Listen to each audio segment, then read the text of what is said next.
You're listening to Away with Words, the show about language and how we use it. I'm Grant Barrett. And I'm Martha Barnett. I want to tell you the tale of two towns. They're in the deep South, and they both have something unusual in common. One of them is Remlap, which is in Alabama. It's just north of Birmingham. Mm-hmm. And the other is Treblock, and that is in Mississippi, just south of Tupelo.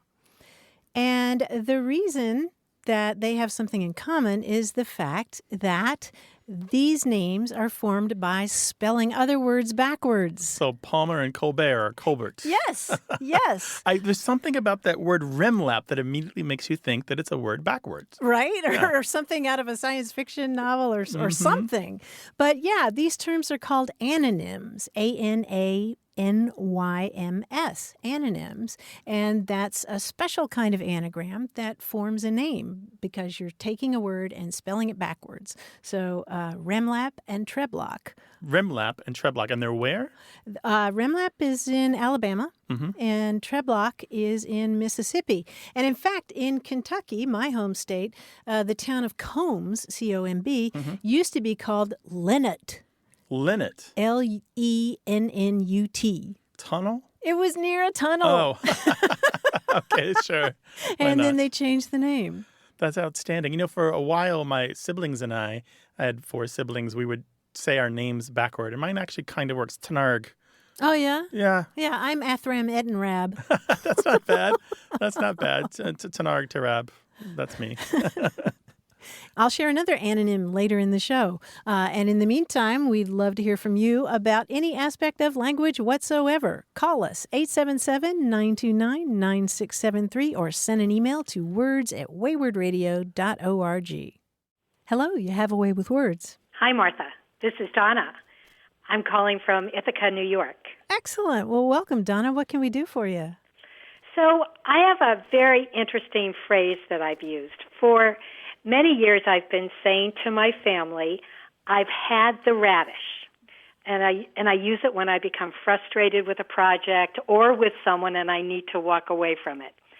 I don't remember any of my family members ever using this phrase when I was growing up outside of Boston, Massachusetts. But every time I say it, everybody always kind of smiles at me, and because it's kind of recognized as my go-to remark. And I'm just interested in hearing from you and knowing when you think, when and where I might have picked it up. So when you say I've had the radish, you're just absolutely, what, frustrated, exhausted? Frustrated, walking away. Yeah. If I'm working on a project and it just isn't working for me and I'm not going to complete it, I'll kind of throw my hands up and say, I've had the radish. Got it. And have you used this your whole life or since you got to Ithaca? I don't ever remember using it growing up in Massachusetts. So, yes, I've used it here in New York for the entire time that I've lived here. I will tell you, and now in Ithaca, for the people who don't know, position it in the state of New York first. It's to the east, right? It's upstate. Upstate, yes. But to the east upstate, right? To the west upstate. Really? Central, kind of south Central. of Syracuse. Okay, gotcha. Finger Lakes. It's in the Finger Lakes. Okay. The reason I asked is because it's a little far out from the center of where we know lots of people actually say, I've had the radish, and that's in Vermont. We do find some instances of people using it, of course, in New Hampshire and eastern New York, which is why I was trying to pin that down. So it's not your expression alone. It is something, but it really belongs to that part of the country, though. It doesn't exist outside that area. That's very interesting because after I graduated from college, I lived in Vermont for 5 years before moving to Ithaca, New York. That clicks for me. So you will find this expression, I've had the radish, pop up in New England, but Vermont it's known to be the home for it. It's almost what I would call a Chamber of Commerce word, which is people from Vermont know that they say this expression and they're rather proud of it. So as to the origins of it, there are some theories floating around that I give no quarter to, but the one that is most likely, the one that any etymologist would prefer, is that it comes from a French expression. And the French expression is n'avoir plus un radis, which means to not have a radish any longer, or to not have a radish, or je n'ai plus un radis. I don't have a radish. And I know that it's the opposite of I've had the radish, But the thinking is in the French expression, which means I'm broke, I don't have any money, I'm exhausted, my funds are exhausted, my resources are depleted, that there's a flip there because not only do you not have a radish, you ate the radish, or the radish is already gone that you did have. So it's an extension of the French expression, I believe, and as do other people who've looked into this term. Very interesting, Grant. Well, that solves the mystery, and I probably picked it up in those few years in Vermont. Mm-hmm. The other part of this that makes me think that it comes from French, besides the proximity of Vermont to French-speaking Canada, is there's also a French expression which is tenir son radis, which means to have one's radish. And that means you fight or defend something vigorously. And if you've had the radish, it means you are no longer capable of defending or fighting vigorously. You're done with the battle, which is why I've had the radish to mean I'm finished, I'm done, I'm tired, I'm exhausted, I'm sick of this.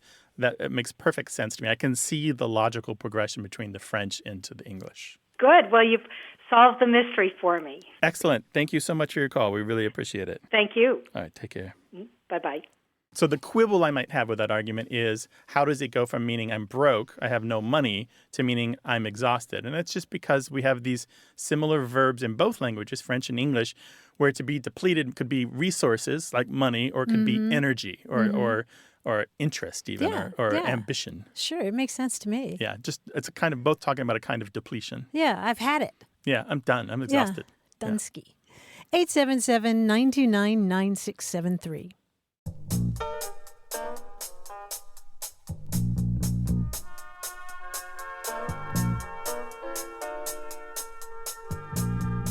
We had a conversation a few weeks ago about how you talk about your age once you start getting up there. How do you describe how old you are, and euphemistic ways to say it. And people suggested 50 plus, or I'm a member of the 600 month club. You remember that one? Or I'm 29 plus shipping and handling, that kind of thing. We got a voicemail from Gene Teriak in Greenwood, Indiana, who said that his mother-in-law used to say, I'm at that cute age. And so he and his wife have started using that as well. I'm at that cute age. Right. So you don't have to give an answer. Nobody needs the number. They just need to know that you feel good about yourself right now. Right, right. You're used to using that about little kids, right? 6 or 7 or 2 or 3. They're at that cute age. But I'm at that cute age. No, that works for any decade. Right. Yeah. You can be at that cute age anytime. Talk to us on Twitter at WAYWORD. Hello, you have a way with words. Good morning. This is Eleni Wagner, and I'm from Fort Atkinson, Wisconsin. Welcome, Eleni. What can we do for you? Well, I have a friend who refers to me as being a clothes horse. And where I grew up, that was not a compliment. She means it as a compliment. And where she grew up, it meant somebody who could wear clothes well or dressed well. Where I grew up, if you referred to someone as being a clothes horse, it was not exactly derogatory, but it was like, well, they spend a lot of money on clothes. They're kind of obsessed about clothing all the time. And my friend is from Pennsylvania, and I'm from Wisconsin, so I don't know if that's part of the difference. Did you take great offense when she said that, or is it just a little subtle thing? Kind of like one of those little jabs, you know? I'm like, oh, wait a minute. So I finally said something, and she said, well, I mean that as a compliment. Where I come from, that's a compliment. And I'm like, so I always, every time she does that, I have to kind of take a deep breath, and it's like, okay. She means that you wear the clothes well, that you look nice and you wear nice clothes, right? Right. Yeah, you're stylish. I've seen it as positive, but by far and away, it's usually negative. Throughout the history of the figurative use of clothes horse, it's almost always poking fun at somebody for spending too much time and money on their appearance. Well, and that's how I always took it. Yeah. But we do find off and on throughout history it's kind of neutral, because there are circles of people where spending a lot of time and money on your appearance is a good thing. It is the way that you were meant to present yourself to the world, particularly for women. There's parts of our culture where even now that's the thing that you do. You spend money on clothes, and maybe they wouldn't see clothes horses derogatory. It just meant that you looked nice, you dressed nice. They hang nicely upon your frame. And you know what a clothes horse is, right? Originally? No, I don't. Oh, okay. This is a drying rack for clothes. This is Oh. a kind of a frame that you wash your clothes by hand, perhaps, and then you hang them on the frame so that there are no creases or knobs or bumps in the wrong places, so that they dry flat or dry straight. Was it in the shape of a horse, and that's how that came about, or Roughly, what? it's got 4 legs. It's kind of like a sawhorse. It's got 4 legs and roughly like a backbone or a spine. And there are a variety of different shapes for these, but generally they sit on the ground on 4 legs. Yeah, it sort of has that same function as a horse when you think about draping a blanket over a horse. Very good, yeah. Our word easel has the same idea in it. It comes from a Dutch word that means donkey. Oh, easel. Because it bears the it bears the weight of the painting. Okay. Yeah, I've always had a sense of clothes horses being a little bit, just like you put a little bit too much emphasis on clothing. Mm-hmm. It's not just wearing your clothes; it's showing them off. Okay. Well, like I say, every time she says that, it's like, okay, she means it as a compliment, and because I don't think of myself that way. Yeah, but it sounds like she was using it admiringly. So if she's a true friend and not a frenemy, take her word for it and just accept it as a compliment. And I'm working on that. All right, Eleni, thank you for your call. We really appreciate it. Oh, thank you so much. All right, take care. Have a good day. Thanks for calling. Bye. Bye-bye. Bye. We were talking earlier about the word radish, and as a matter of fact, I was talking about the word radish over sushi the other night with some friends. It goes all the way back to the Latin word radix, which means root, and the stem of that word is radic, which is the root of a lot of other cool words, like, for example, radical. If you're radical, you have this something really fundamental about you. Or if you talk about the square root of, say, 4, that's radical 4, which is 2, right, in mathematics. And another word that's related to that whole linguistic family is eradicate. If you eradicate something, you pull it up by the roots. Oh, nice. I hadn't thought of that. Yeah. So if I'm skating really well on my skateboard and I say, that was radical, it goes back to having good roots? No. It's gone a ways. It's taken a journey since that. Taken a journey. English will do that. English is rad. Come take a journey with us. 877-929-9673.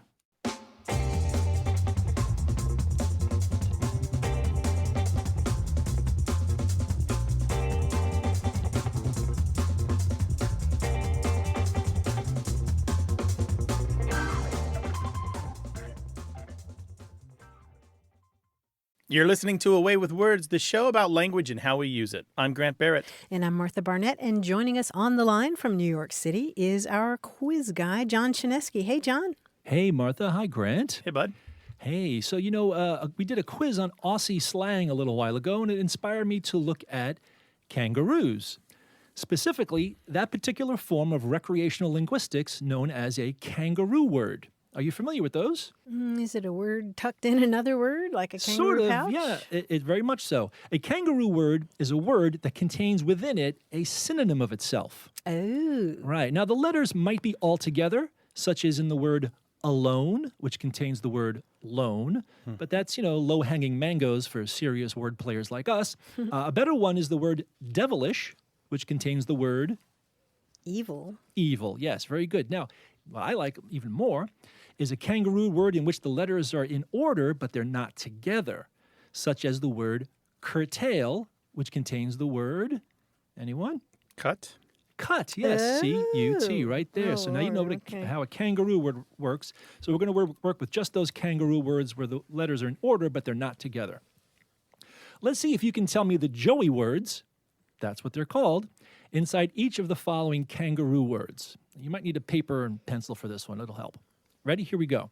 The first word is respite. Rest. Rest. Yeah, that was pretty good.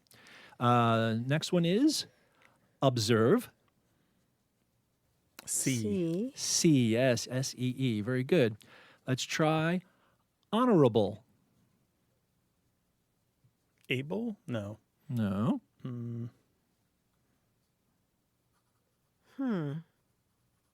Honorable? Noble. Honorable. What's that? Noble. Oh, right. Noble, yes. Very good, Grant. Let's try this one. Destruction. Destruction. Yeah.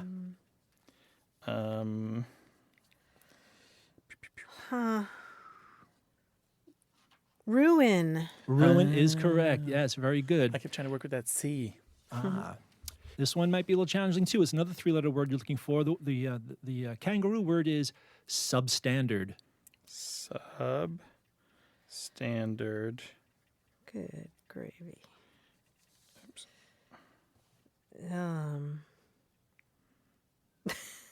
Bad.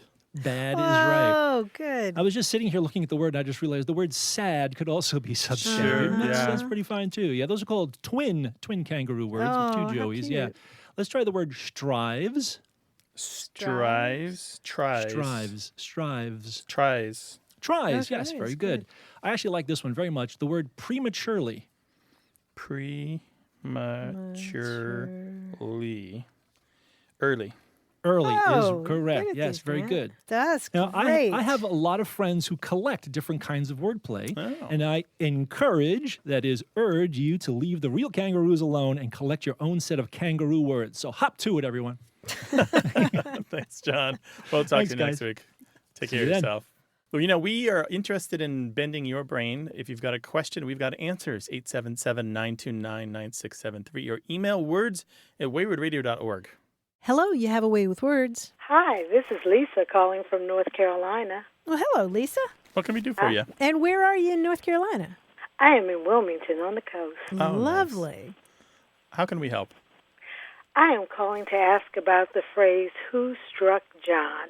My grandmother, who was born in 1905 in Baltimore, used this phrase when I was a child, and I always thought it meant confusion, foolishness, or bad behavior. If my friends and I were cutting up in the house, she would say, we're not going to have any who struck John in this house, and that meant be quiet and settle down. Mm-hmm. At least that's what we thought. I was wondering where the phrase came from, if you knew, and if it's just a black community thing, because one of my friends who grew up in North Carolina, she said that she heard that phrase growing up as well. Wow. There's a lot here that I love. One is I love the expression cutting up to mean fooling around or cutting a dido or messing about. So traditionally, Who Struck John describes a situation where there's a lot of blame to go around, but nobody can really come to an agreement as to who is at fault. You might find it in politics, for example. So Who Struck John is about an argument that goes nowhere or a debate that has no end. So I think what your grandmother, was your grandmother? Yes. I think what she was saying was, I don't care who started it. I don't want to hear your arguments. Just stop it.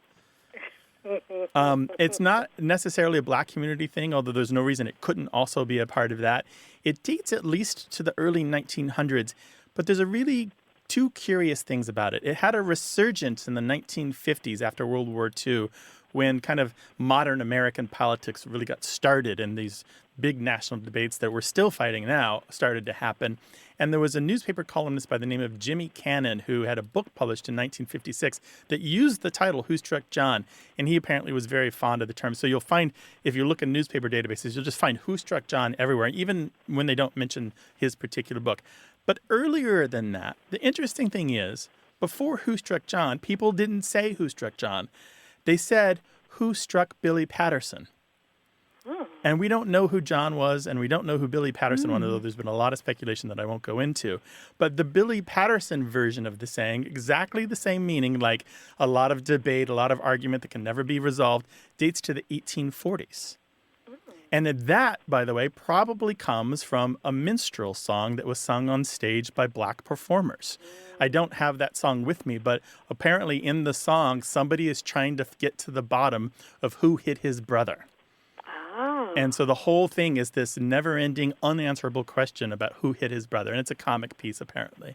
So anyway, so it goes back quite a ways. Again, I don't know why it switched to John in the early 1900s, but there's a serious, definitely a bridge between these two expressions, who struck Billy Patterson and who struck John. They're used in exactly the same way, just the name changed. Lisa, what do you think of that? I am surprised and shocked. glad to know that there is a historic grounding in that phrase, which was just so common when I was growing up. So you were cutting up a lot? Is that what you're telling us? No, not quite. Perfect, I kind of thought it was a euphemism for a curse word, MFS. Since it flows kind of rhythmically, a lot of Who Struck John, a lot of MFS. So I was wondering if it was a curse word, but I'm glad it was not a euphemism. No. I know that it has a historic basis. Yeah, as far as we know, not a euphemism. Okay. Thank you so much for your call. We really appreciate it, Lisa. Thank you. Y'all have a great You day. too. Take care. Goodbye. 877-929-9673.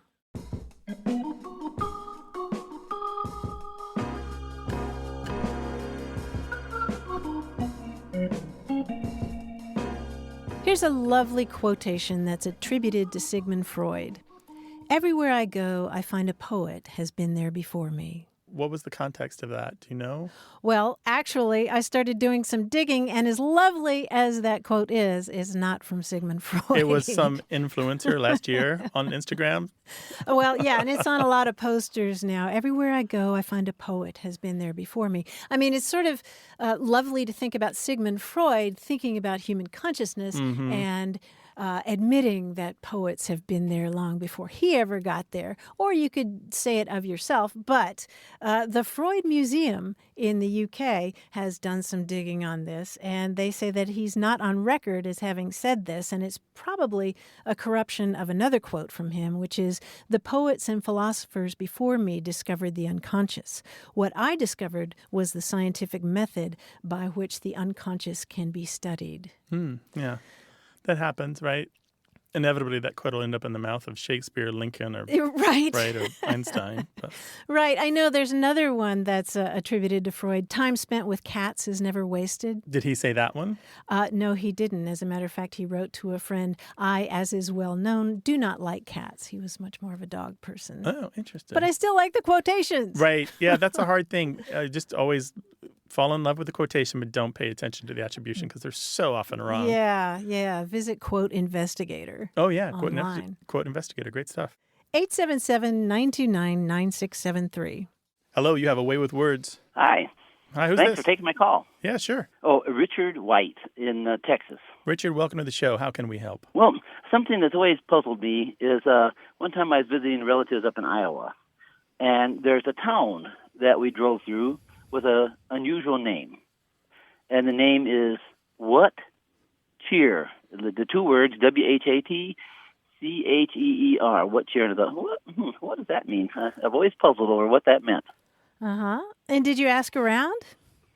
Well, somebody was saying there in town that it had something to do with the Civil War, something like a Civil War greeting or something. And I thought, that's kind of a puzzle. But that's all I ever heard. Yeah, well, what cheer has long been a friendly greeting for hundreds and hundreds of years.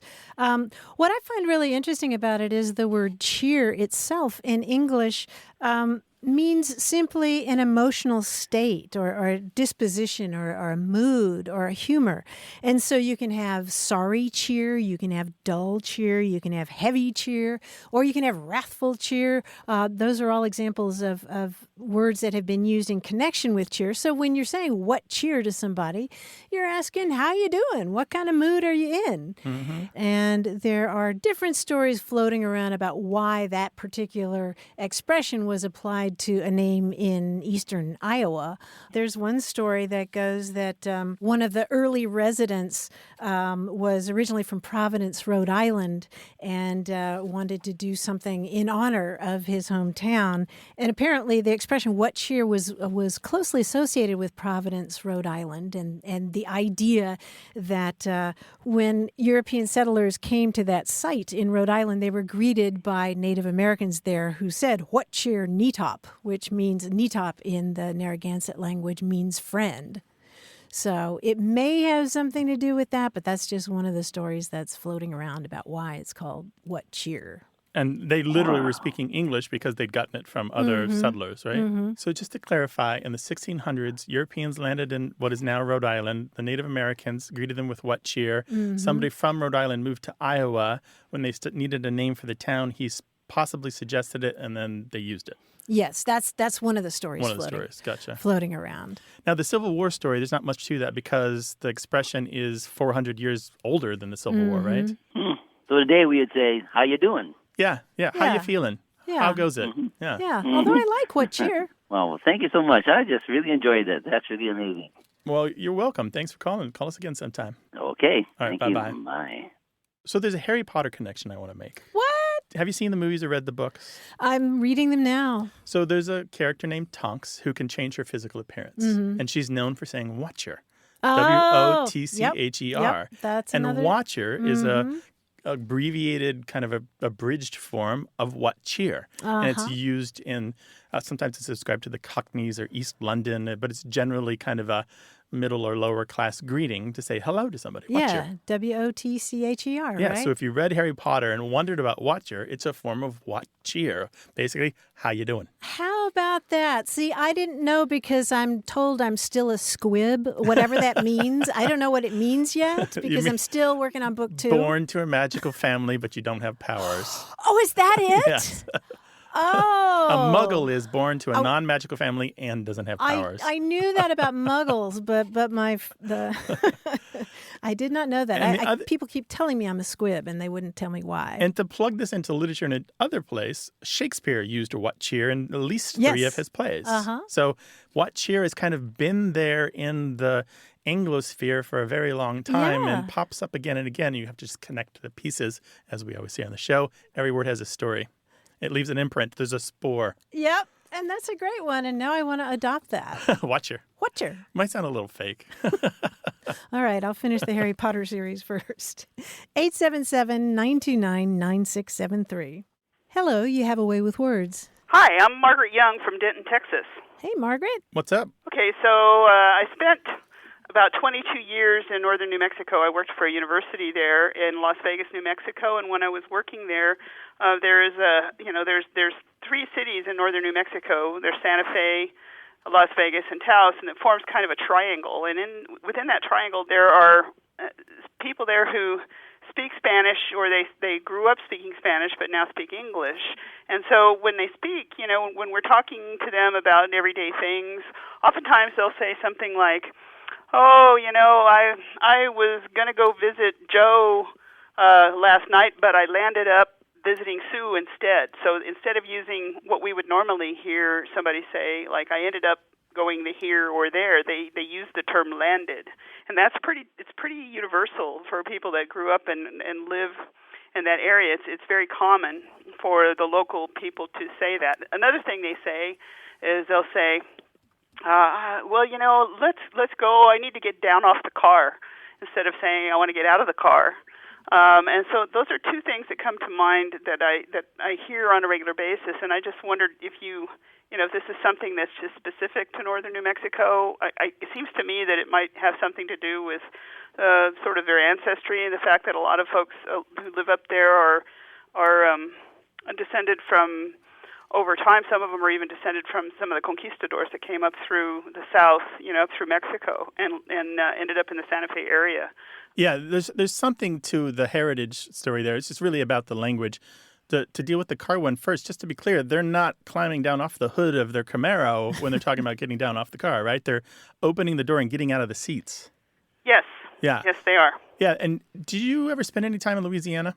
No, I never have. The reason I ask is because this happens actually in Louisiana as well, where they talked about getting down off a car or down out of a car, because both French and Spanish have a verb which directly translates into English as to get down off of, or to come down out of a thing. So in Spanish, you might say bajar del carro or bajar del coche, meaning get down out of the car. And in French, the verb is descendre, which means to get down out of. And so this expression is what we call a calque, C-A-L-Q-U-E. It's a literal word-for-word translation from language A into language B. Okay. It is, I do know that it exists very commonly in the Southwest in places that have a Spanish-speaking heritage. So it's more about the language heritage than the cultural heritage. And it also exists in Louisiana independently, and they came up separately. As for the other one, landed up in, I know that New Mexicans often talk about it as a landed up in, meaning to end up in a place as if it's theirs, but it's actually very widespread. It's common throughout the United Kingdom. It's used here and there throughout the United States. It might be a little more common in New Mexico, but it isn't particularly New Mexican at all to say I landed up in. This is a mix, obviously, of to end up in a place or to land in a place, meaning to arrive in a place. So more than likely it keeps being reinvented. I could see that happening over and over again, and it might become fixed in the local language. You'll find it in Irish novels. You'll find it in BBC commenters talking about it. You'll find it in forum threads from Australia. So it's not just that one part of the English-speaking world. I can almost picture somebody landing up on shore, washing up on shore like that. But it's also logical to land up at a place, right? To mean that that's where you fixed landed, your flag, you ended right? up there. Yeah, I landed somewhere, but it's just for me anyway. I had never heard it before, so it was kind of unique to the people that I knew in northern New Mexico. Well, like I said, I think it might be a little more common there, and I know they certainly, when you see a list of New Mexican slang that people have put together, it sometimes shows up on those lists. So they do believe that it's theirs, and sometimes that's enough to make it a local thing. Well, thank you. I didn't know there was a list of New Mexican slang. Oh, yeah. Google it, New Mexican slang. You'll find wonderful things out there. Also look for Burqueño slang, the slang of Albuquerque. Okay. Oh, yeah, from Albuquerque. Yeah. Right. Margaret, thank you so much for calling. Thank you so much. I appreciate it. Take care now. Bye-bye. Bye-bye. Bye-bye. So the landed up isn't from Spanish, for example? No, the landed up isn't from Spanish. The landed up is just a normal mixing of two idioms in English to come up with a new one. And by the way, if you want to learn some more of that Burqueño slang, just look for it on our website. If there's a word or phrase that's puzzled you, we'd love to hear about it. You can call us at 877-929-9673 or send your questions and comments in email to words@waywardradio.org.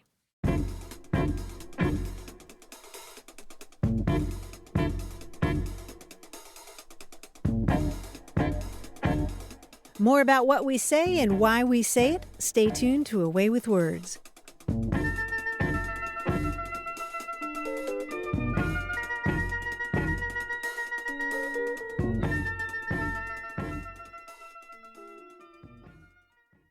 You're listening to A Way with Words, the show about language and how we use it. I'm Grant Barrett. And I'm Martha Barnett.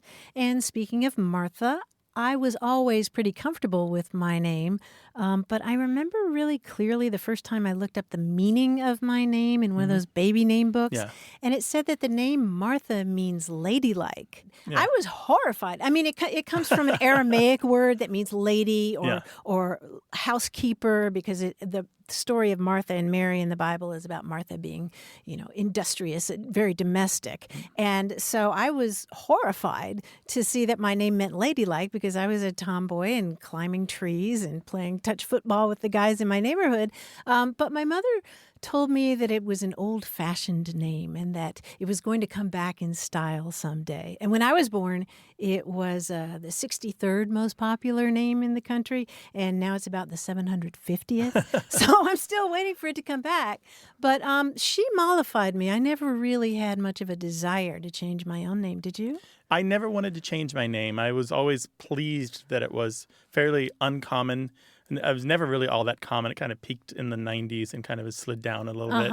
But never really wanted to change it, never cared very much. I don't even feel particular attraction to it. It's just who I am. It's my name. It's just a label, really. But I've known people.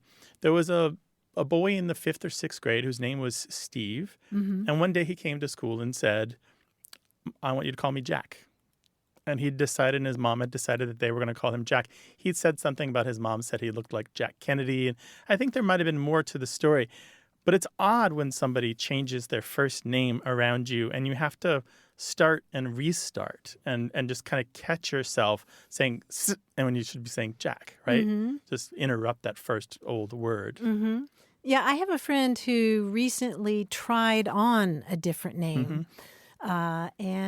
Because she had some trauma associated with her original name, and she tried on this other name, and people were really supportive of her. But after a few weeks, she just decided I had to try it on to know that it didn't fit. Yeah. That exercise actually made her go back to her original name and her memory of herself before that trauma occurred. I knew somebody who worked in advertising with me, and her name was Polly. until she decided to call herself something else. She felt that she wasn't being taken seriously as a Polly, Polly. And so she changed to something a little more conservative, a little more traditional, but still exceptional in a way, still something memorable and just not like every other name. And I think it worked for her as far as I could tell. And I don't know that in that environment, in that particular office, she immediately got more respect. But I'm betting that in her whole life to come, people treated her differently and with a little more respect because she wasn't called Polly. And you and I know people in common who have changed their names because of gender issues. And that's a whole big deal. And sometimes folks do try on new names to see what matches the person that they're going to be, right? This new place that they're finding themselves.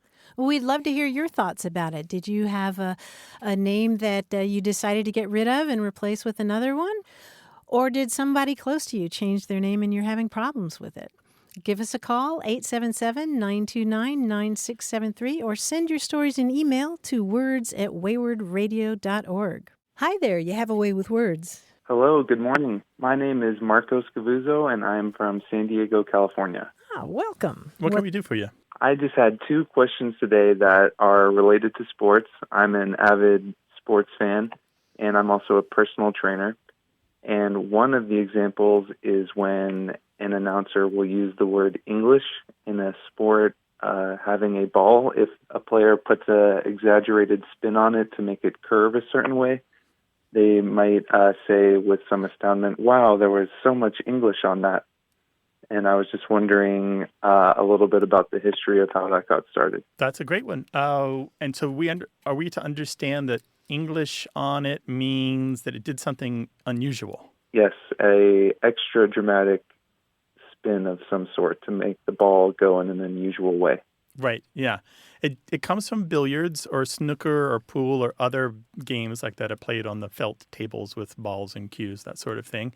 And it supposedly comes from the fact that the British players of snooker and games like that were the first to really understand how to use the spin of a cue ball in order to do new crazy things on the table. And they brought it to the United States, where we started calling that effect on a ball English after the English themselves. Now, there are other theories that I think hold no water that you may find out there, but this is the most solid one that we have the most evidence for the furthest back. All the other theories are new, and there's surmises that don't really have evidence, so I won't get into them. But have you heard of body English as well? No, I have not. So body English is also sometimes when somebody contorts their body to do something extraordinary, thinking about somebody going up for a layup, and in order to get around their opponents, they've got to twist and turn to kind of really put that ball in the basket. That's called body English. But there's another kind of body English that I really like, which is the one where you've already thrown the ball or the dart or whatever, and you're waiting for it to do something, and you're moving your body and your arms as if somehow you can control it from afar. Oh, yeah, when you go bowling. yeah. Stand behind a bowler. You're bowling, and you're like twisting your body to make the ball move. That's body English as well. It doesn't actually have any effect, but we all do it, don't we? Yes. So that's what we know about English, putting English on it. So I was just wondering, maybe it had to do with if English people were causing bad deals by spinning the truth or something like that. But no. Did you find anything like that? No, not at all. And it goes back to at least the mid-1800s, and it's from the very earliest days. It's from billiards or snooker or pool or similar games. Oh, okay. Yeah. Thank you. And my other question is sports-related. When an announcer will use the word mustard, if a player is receiving a pass and it has been thrown too hard where they cannot control it and they end up dropping the pass, either fumbling it or hitting it out of bounds, they will sometimes say there was a lot of mustard on that one. Yeah. What was that? 2016, I think we talked about that on the show. You can look it up on our website, but the short version is to put the mustard on a ball means to add a little spice to it. Think about spicy mustard and the little bite that it has, the tang, the oomph. So it's just really using the food metaphor to mean something sharp's happening there, something really pungent and pointed. Yeah, you're not adding yogurt to it. No. You're adding mustard. Yeah, mustard.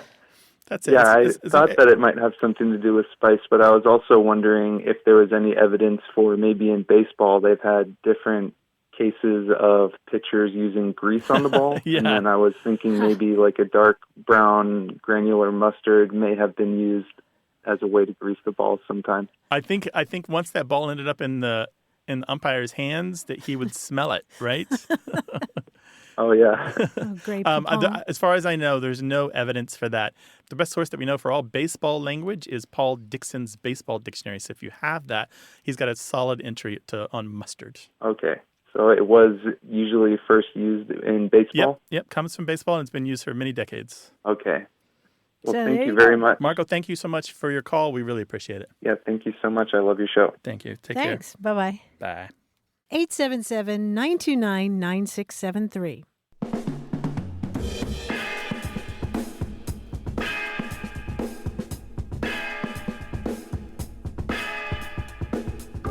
I was pleased to see that Tennessee lawmakers have passed a resolution that states that Appalachian English is a fully legitimate dialect and most deserving of the respect afforded other dialects of American English. Outstanding. I agree. Yeah, I would like to see that same resolution passed by our friends in the Northeast and the Northwest. Yeah, every dialect deserves that proclamation, right? Yeah, It's easy to pick on the small dialects that aren't part of the mainstream, but there's no reason to. right. 877-929-9673. Hello, welcome to Away with Words. Hi, this is Amanda Hooper calling from Evansville, Indiana. Well, hello, Amanda. Welcome to the show. Hi, Amanda. Thank you. What's up? Thank you. What can we do for you? Well, I am calling with a question regarding a phrase my mother often used when I was a child. And when I was growing up here in southwestern Indiana in the 1980s, my mother would, we'll say, encourage my sisters and me to hurry. Say if we needed to leave the house for an appointment or finish a chore, she'd encourage us by telling us to hoop it up. She'd say, "Hoop it up, girls," or "Amanda, hoop it up," and then we'd know it was time to get moving. And now it's funny because my married name is now Hooper, and I use it with my own 2 kids nowadays. But I've never heard anyone other than my mother use this phrase. Of course, you hear it referencing basketball, but my family has not been involved in sports or specifically basketball. And when I asked my mother about where she got it, she said her grandmother, so my great-grandmother, would use it in the same way toward my mother and her siblings. And she's not sure otherwise where it comes from. And Amanda, you said that she used this expression, hoop it up, to, quote unquote, encourage you all to get out of the house? Yes, usually it came after kinder, more patient warnings. Hurry up, girls, it's almost time to go. And then finally, when she was probably at her wits' end, it was, hoop it up, hoop it up. Yeah, that makes a whole lot of sense, really, because there's a long tradition of urging people along by making noise that sounds like hoop or oop or something like that. There's the expression hoop it, which can mean to run away. And if you're hooped out of something, you're driven out. And hoop it up is another version of that. It sure sounds like it. Well, I had wondered if it was related somehow to maybe whoop it up, but she always said hoop, so so I was just curious about that history. Yeah, they're related for sure, because some people do pronounce the H and whoop, like whooping cough, and some people don't, and so they're actually the same. They're the same expression. Hoop it up and whoop it up are the same. Oh, really? That's funny because my husband, we tease, he often pronounces that H with the WH sound harder than I do, so I tease him about that. So I totally get that pronunciation difference now. So Martha, am I remembering correctly? This is related to the French houpla. It's Houpla, right? Which is a cry of to excitement. dogs or something. Yeah, like motivation to the dogs hunting the animals. But also, it means excitement in English. We borrowed it in the word hoopla in English. Yeah, so it's a vigorous motion accompanied by noise. That sounds pretty similar. Well, excellent. That does a lot of clarifying for me, and I just find it also fascinating. I'm a language teacher myself, so I love your show, and I love learning about the history of words and phrases and their evolution. So I'm so glad that you could answer this for me. Well, we're glad to help. Thank you, Amanda, so much. Thank you. All right, take care. You too. 877-929-9673.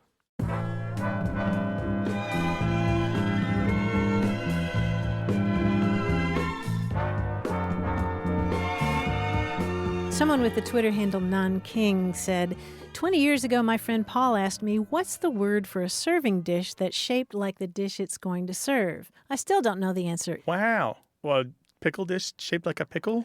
Yeah, or a fish plate that Shaped like a looks fish? like a fish. Yeah. Or yeah. Or Maybe the one turkey plate that has a turkey on it. Uh-huh. Yeah. Is there a name? I am not aware of one. This is one I thought I would throw out to our listeners because I'm not sure. The only thing that I could see that was remotely like that is epimorph, which is defined as a hollow shell or mold left by a mineral that had overgrown an initial mineral which is dissolved away. That's what somebody suggested, Yeah. but it might just be a fish plate. Fish plate. Yeah. Roly-poly Sometimes fish a fish plate is plates. just a fish plate. 877-929-9673. Hello, you have a way with words. Hello, this is Mark Williams from Texas, Where in Texas are you, Mark? It's a big state. Louisville, Texas. Okay, Louisville. Welcome to the show. Mark, what can we do for you? As a young man, cartoons used to only be on Saturday morning, and then sometimes a show on Sunday nights would show like Walt Disney cartoons. There's a lot of cartoons that they had like automobile gags and like old-timey cars and just like driver safety kind of cartoons. And every once in a while, someone would do something as a mistake, and I guess another driver on the road near them would zoom past them and say, "Sunday driver." And I always wondered what Sunday driver, what that meant and where that originated from, because I would rather do that than some of the other gestures and things that people shout in traffic. That's true. Those are pretty clear. We know what those mean. Mark, you've been holding on to this question for a very long time. There haven't been regular Saturday morning cartoons for decades. Yeah. And unfortunately, a lot of the serials that were around at that time have gone out to pasture as well. Yeah, but you're bringing back memories for me because I can picture these cartoons where somebody, the window's down and they've got their arm out the window and they're shaking their fist and they're saying, "Sunday driver." And the car's always chugging. It's always blowing a little too much smoke and steam, right? And kind of bouncing like a jalopy. Yeah. Yeah, the Mel Blanc sound effect, right? That's really good. The horns that go, like that. Yeah. The augas. Yeah, and the expression Sunday driver is really pretty straightforward. It's those people who drive on Sundays, not like the other working stiffs who are commuting to work. So they only drive on Sundays, or they drive like it's Sunday? Just a leisurely, sort of like Mr. Magoo, just kind of leisurely driving around and don't necessarily have a destination like the rest of us. There was a column in a set of newspapers back in 1928 where a guy was complaining about the Sunday driver, and they described him as the Sunday driver is he who gets razzed by all of us old veteran drivers on Sunday. He doesn't go out during the week to practice. When he gets out into the heavy traffic on Sunday, he winds up in the ditch if he doesn't chase other drivers there first. And it just goes on and on and on, complaining about these drivers. And of course, back in the 20s, automobiles hadn't been around all that long, and you're still trying to figure out how to work them and not end up in the ditch. But you're connecting to the point that I think needs to be made, which is the term Sunday driver predates automobiles. It comes from horse and carriage days. Right. Yeah, so you might, the driver of a coach or the driver of a wagon could be called a Sunday driver because they spent 6 days a week on the farm and 1 day a week they drove to church or drove to town.